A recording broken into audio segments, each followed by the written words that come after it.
This is one of the least studied reefs in the Pacific. This is going to be a first to measure the abundance and the biomass of the fish. The world below is a total mystery. Few humans have ever seen what this team is about to.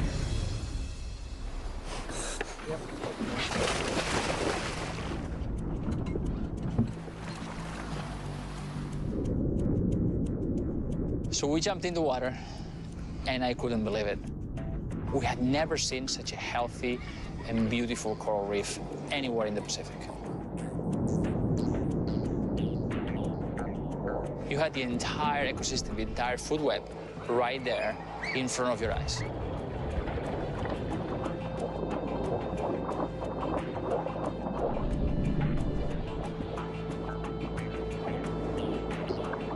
We saw blackjacks, surgeonfish, large groupers of different species, snappers, more eels.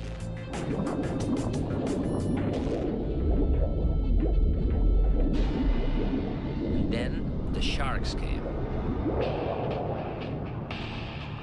And they come in numbers. Running wild over the reef. As the sharks close in, no one knows how they'll react. But Enrique's sure he's found something unusual. Sharks are the single most important indicator for the health of a coral reef. Having sharks on the reef is like having lions on the plains in Africa. The more sharks, the more it's like the primeval past. And this place is swarming with them.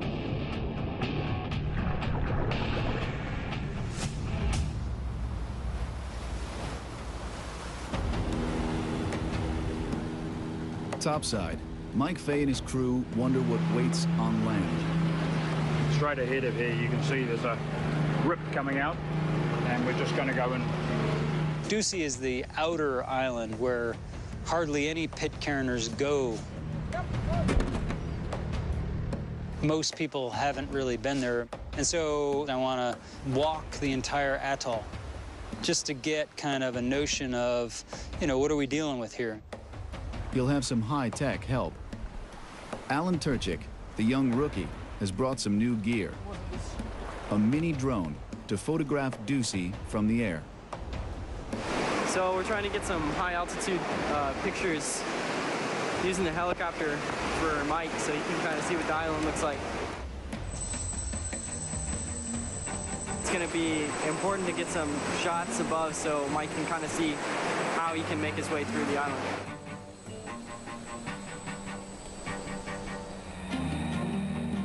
The helicopter can also spot things Mike might otherwise miss. Ducie's an atoll.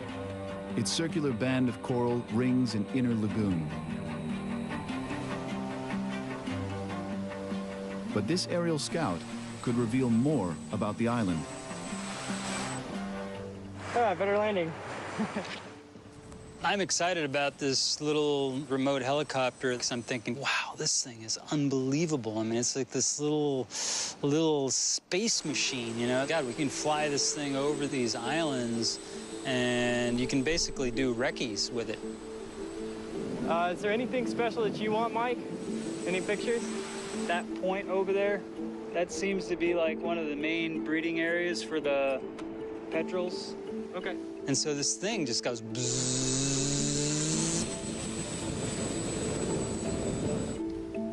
I was like, you know, what's the range on the radio of that thing? You know, because I'm thinking things getting pretty far away, and it looks like it's getting carried by the wind, you know.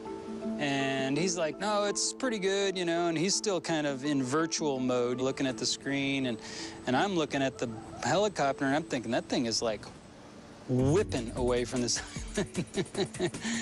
Alan quickly discovers his drone has gone rogue. And then all of a sudden you see like panic mode start to set in. He's like, and he's like, I don't know what direction it is. I can't see which direction it's going. And he starts running after this thing. And that thing is woof. And that was the last we saw of the helicopter. It was gone. So much for the helicopter. Too much wind. Helicopter's lost at sea. MIA. You may be a decent pilot, but you're not that great. With the helicopter lost, Mike will have to explore Ducey the hard way, one step at a time. Just offshore, the dive team faces challenges of its own. Sharks dominate this perfect reef, and the numbers are overwhelming. As they close in, Enrique knows that anything can happen. This close contact could come at a price.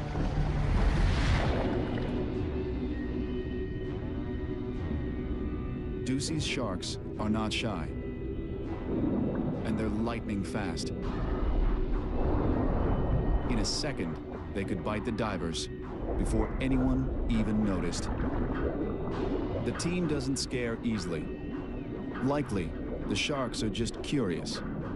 Chances are, these sharks have never seen a human before. You don't belong there. We're aliens in this environment. It's like being in outer space, except with life. The more sharks there are, the better it is for the reef. We used to believe that on a coral reef, the biomass of small fish outweighs that of large predators like sharks. But Enrique finds that the opposite is true on an untouched reef. Imagine that you go to Africa and you find more than one lion per every wildebeest and zebra and giraffe. You would say it's impossible. Pristine coral reefs are like this. Predators dominate. Oh, this place is wild. There were 2 white-tip sharks and 4 greater sharks and thousands of Norway eating everywhere and swimming in the water column. It was like an aquarium. really wonderful place. Really pristine. As far as we could see, there were these pale blue corals, like giant roses, covering all of the bottom. Every time our team get out of the water, they had this huge smile. They were laughing. They were talking about all the fish that we saw. It was really extraordinary. Like the sharks themselves, the evidence is overwhelming. Ducey's reef is an underwater Eden.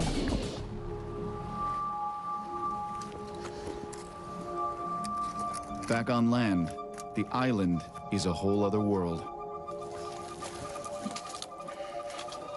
It was hot and muggy and sunny. You think, oh, we're on this beautiful atoll and it's paradise. Well, when you're walking those transects, it's not paradise at all. It's hell.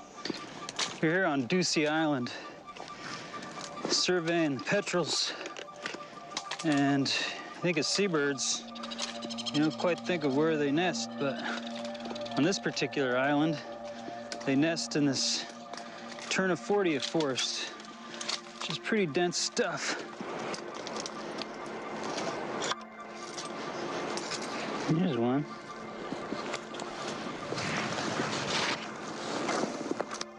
Little Murphy. Hey, guy, what you doing?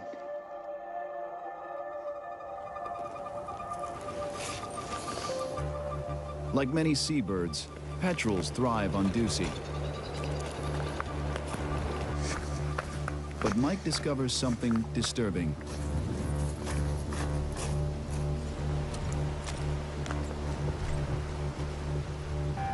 Dead birds lie scattered on the beach. Looks like they got eaten by something. That's not a good sign. 3rd dead bird. 4th dead bird. Immediately, we start seeing dead petrels. See, something looks like it's been chewing on the bones here. But what is killing them? Dead birds all over this place. The carnage is worse at the lagoon. Yes, we have like 130 dead birds here. And what's amazing is they're all just about fledged out. They all died about the same time, almost like a disease came along or something. You know, and you think, that's freaking crazy. It's like bird after bird after bird after bird after bird after bird. These guys are just about, they were fledged. It's like, what kills birds like that? Mike heads into the forest to search for answers. It doesn't take him long to find clues. Look at this little guy. He's just stuck in the middle of this weedy patch. And they're nesting in this just ground herb in the boiling sun. And these chicks are just like covered with the fruits, like honey-coated fruits, and they're covered in them. They're obviously never going to be able to fly. The island has been invaded by an alien plant. A weed that may have been brought by birds or by man. Now it's grown out of control, trapping birds in its sticky goo. You think, God, one little thing like that completely changes the island. Mike can't be sure it killed all the birds, but one thing is clear. Ducey's landscape has been altered, and its future is uncertain.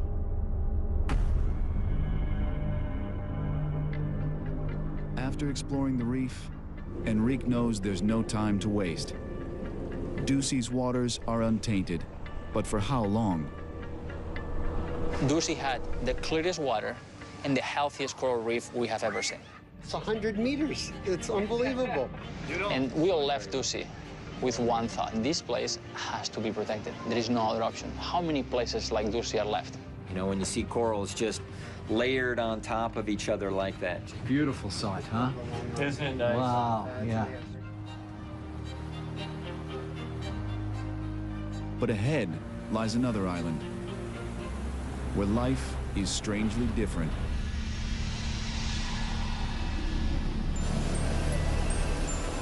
And we are arriving to Henderson Island, which is a raised atoll, and now it's covered by impenetrable forest. Henderson is about 200 kilometers from Pitcairn, and at 7 kilometers across, the largest of the 4 islands. Like Ducey, it's now uninhabited, but people have spent time here before. Replay. Enrique wants to see if they've left a mark. We're going to do our first dive now at Henderson Island, and the reef looks really gorgeous. We can see from the boats, and the water is so clear.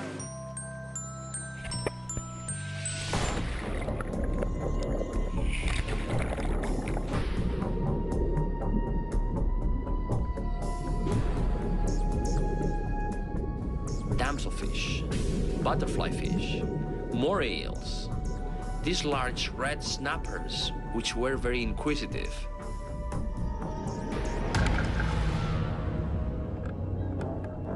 And probably the most exciting thing at Henderson was the sharks. Like at Ducey, sharks swarm Henderson's reef. But here, they're bigger and bolder. And no one knows what they'll do next.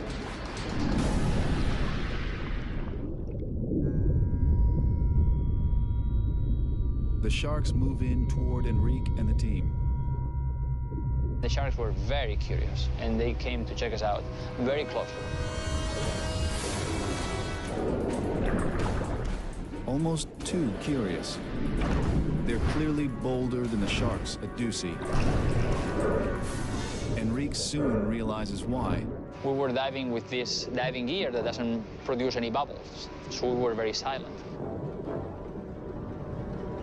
Soon the team is surrounded by sharks. They come, wow, really close to us to check us out. It was a really exciting dive.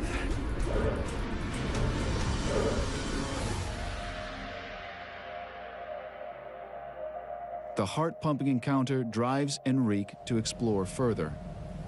We cheated death once again. To see if sharks patrol even further below. On the ship, Alan Turchik prepares a deep water camera. This is a drop cam. It can go down to the deepest part of the ocean, and has been actually down to the Marianas Trench. Hopefully we'll see some fish come up and check it out. For the young explorer, it's a chance to redeem himself after losing the chopper on Ducie. This is probably the first time anything's been filmed this deep. This show was created for you and your family to watch together. Welcome to Nat Geo Wild. Before, in this area, for sure. By day's end, they'll see what life is like 600 meters below, and may even discover creatures no one has seen before.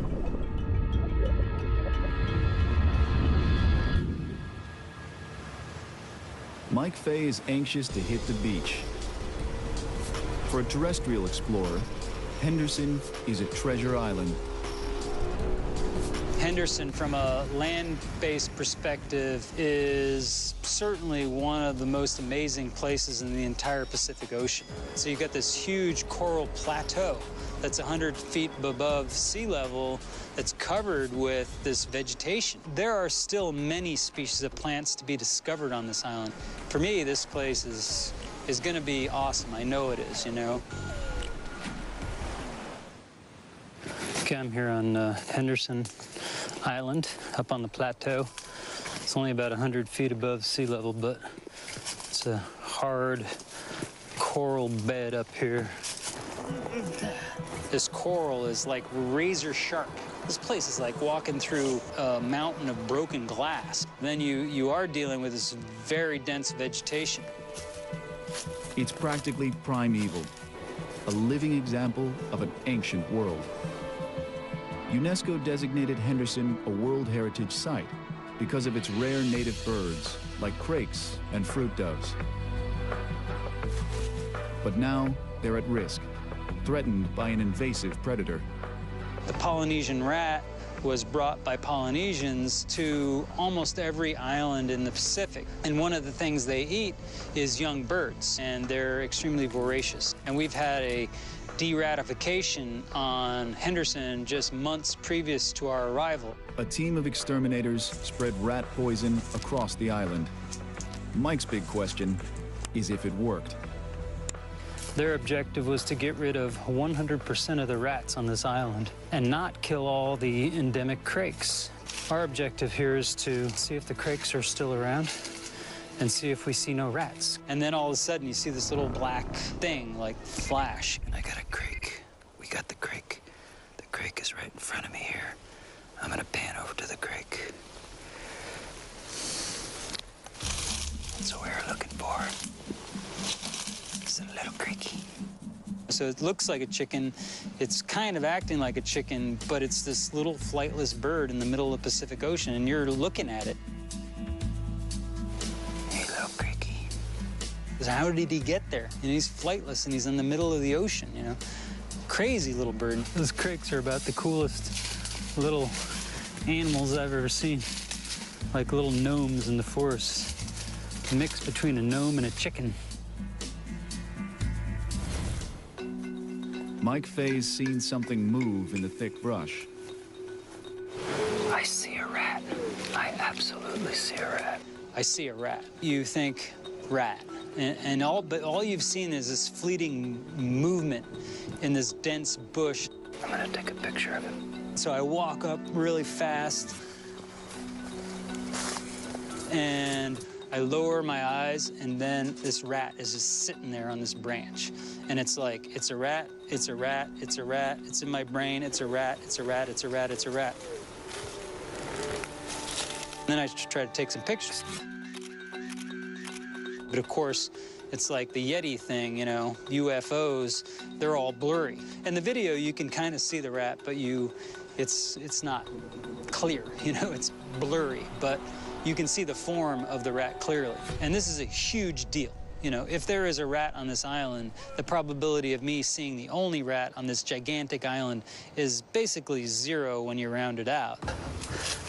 Rats are definitely a bummer. No doubt about it, after all that time and effort to get rid of the rats. that means that entire dynamic between the crakes or the rails and everything else on that island that is impacted by rats, you've kind of reset the clock. It's troubling news. Though humans left Henderson long ago, their footprint remains. So far, only the reefs seem untouched.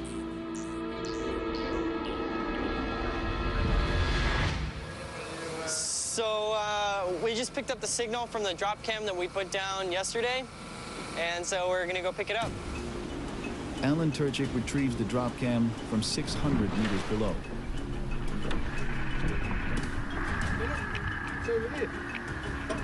Oh yeah, I see it. This should be interesting footage because it's the deepest we've dropped it so far since we've been out at the Pitcairn Islands. No one knows what it may show or even if it worked.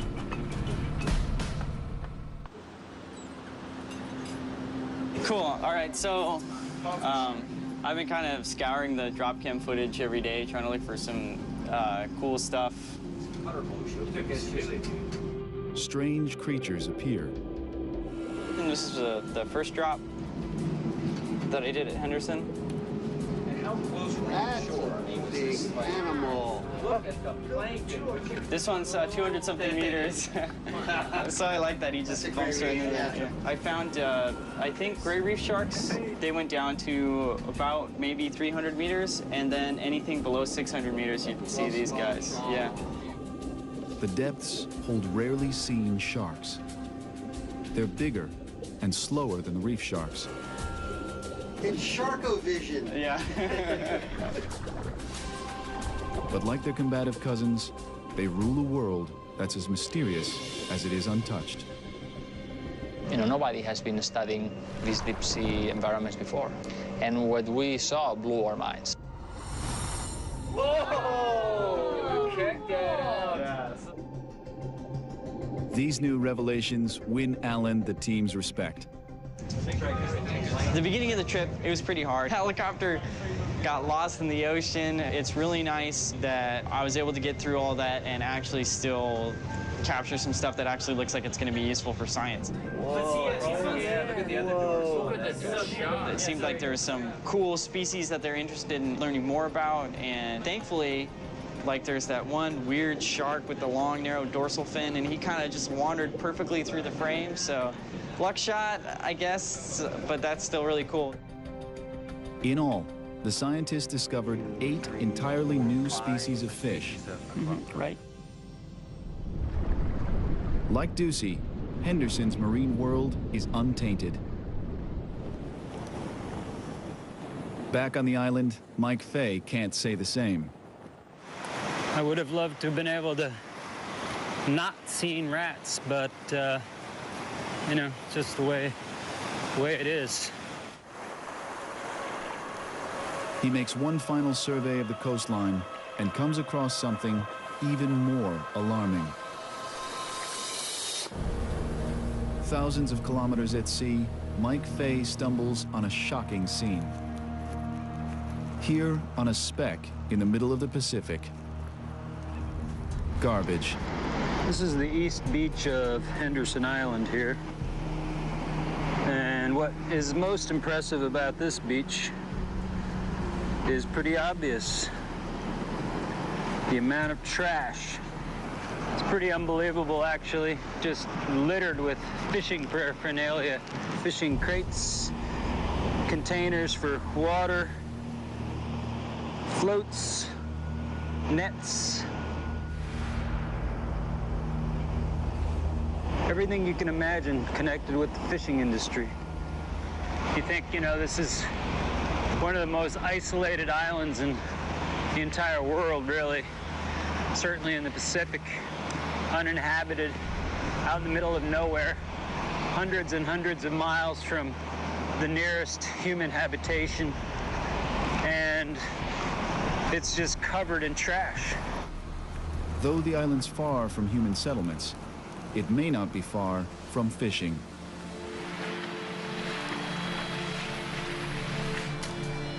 Commercial fishing could unravel all the Pitcairn Islands, leaving the islanders little hope of survival. I've been a commercial fisherman for nearly 30 years. If commercial fishing was allowed in here, they would just spoil it, it would ruin it. It would go from what it is now to decimated within 5 years, I would think. There'd be nothing left. It's only a matter of time, really. You know, I think it would be a very sad day for them to see a big longline boat around their island taking the fish that they really cherish. The question is whether fishermen have already stripped fish from nearby waters.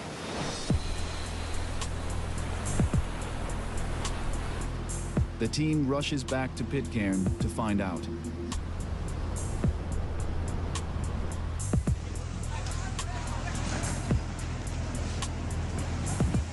Since the days of the bounty, Pitcairners have survived by fishing their waters. Enrique wants to know if Pitcairn's reefs have fared as well as the other islands. We know what a pristine coral reef looks like. What happens when we put a small human population in one of these places? Okay, ready? All right, everybody, see ya.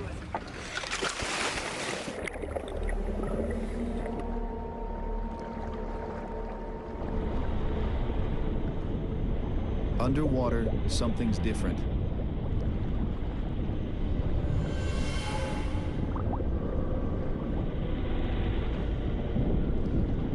There was a halo of murky water all around the island, so we could not dive at the shallow places where they promised us to see so many fish. Should we go just here? We were a little disappointed, so we decided to go deeper. The strange conditions drive them further offshore. But at these depths, the chances are slim they'll find many fish. Okay.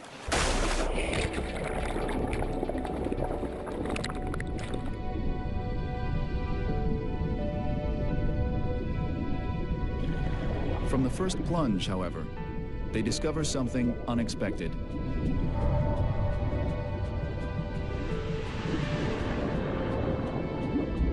There we found a new deep coral reef that had not been reported previously. Fantastic coral reef covered by healthy corals and lots of fish. Usually, we find tropical reefs at 18 meters or less. This one is twice as deep.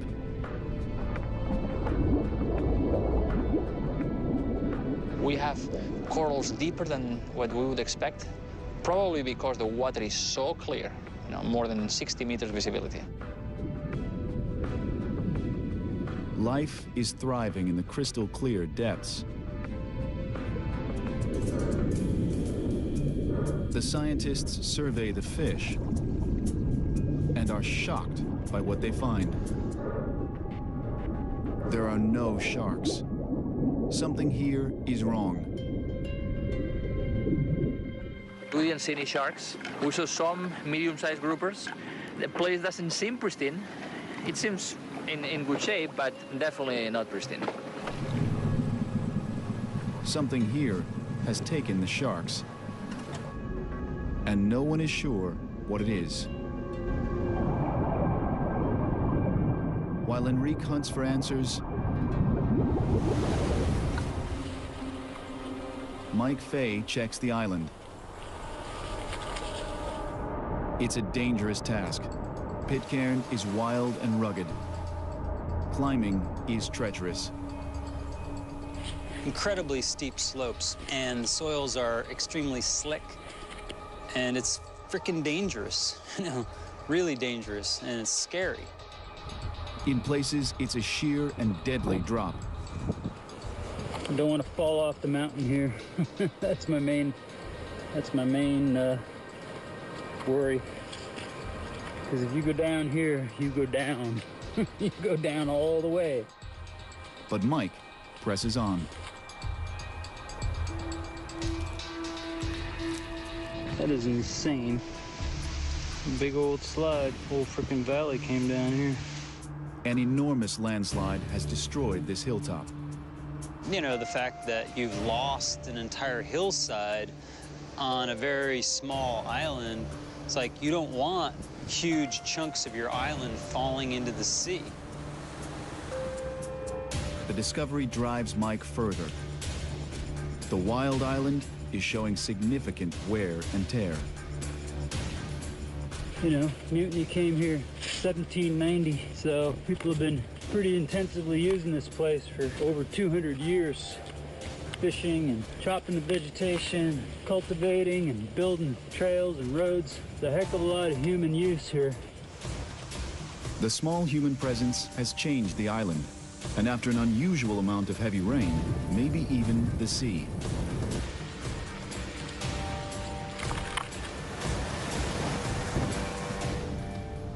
And you see this gigantic plume of soil in the ocean emanating from what is this gigantic slide on the south side of the island. It's probably covering up everything that's living down below and killing it slowly but surely. The impact of even a few humans can be surprisingly large. What we see in a lot of places, particularly small places, is even a modest amount of human impact can have a pretty significant impact on the resources below. Though the islanders fish on a small scale, other factors may be altering the reef. People on this island, they're not only just fishing on this island, and there's a huge amount of sediment in this water. That connection between the land and the sea becomes very apparent. But 50 years ago, it was different. Good evening, everybody. Thank you so much for your hospitality. We are all so happy to be back on the island. We have a little surprise. Some of you may remember Louis Marden. Long before Enrique arrived, another National Geographic expedition came to Pitcairn. So when Louis Marden came in 1956, he filmed with a 16mm movie camera. 60 years later, we have the film in this machine. The movie is silent, so you can talk as much as you want. Right? This is new. This is a new technique, okay? 50 years ago, the reef looked better. There was no murky shroud covering the coral. Surprisingly, that was when there were nearly 3 times as many people as today.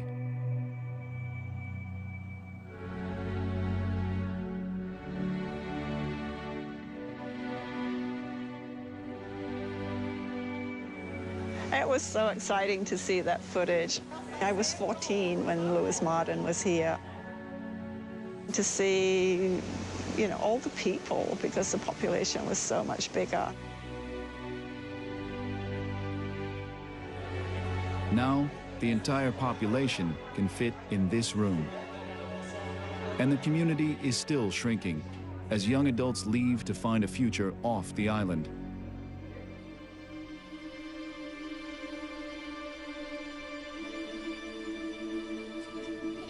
Their future is at risk, and they need a solution fast.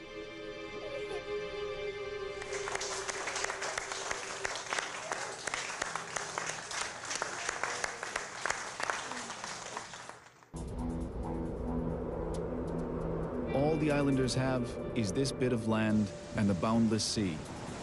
Now, even that seems threatened. The muddy runoff is obscuring the shallow reefs, blocking out the light that sustains the corals. But could the islanders' impact really eliminate the sharks? Or is it something else? Enrique worries that commercial fishing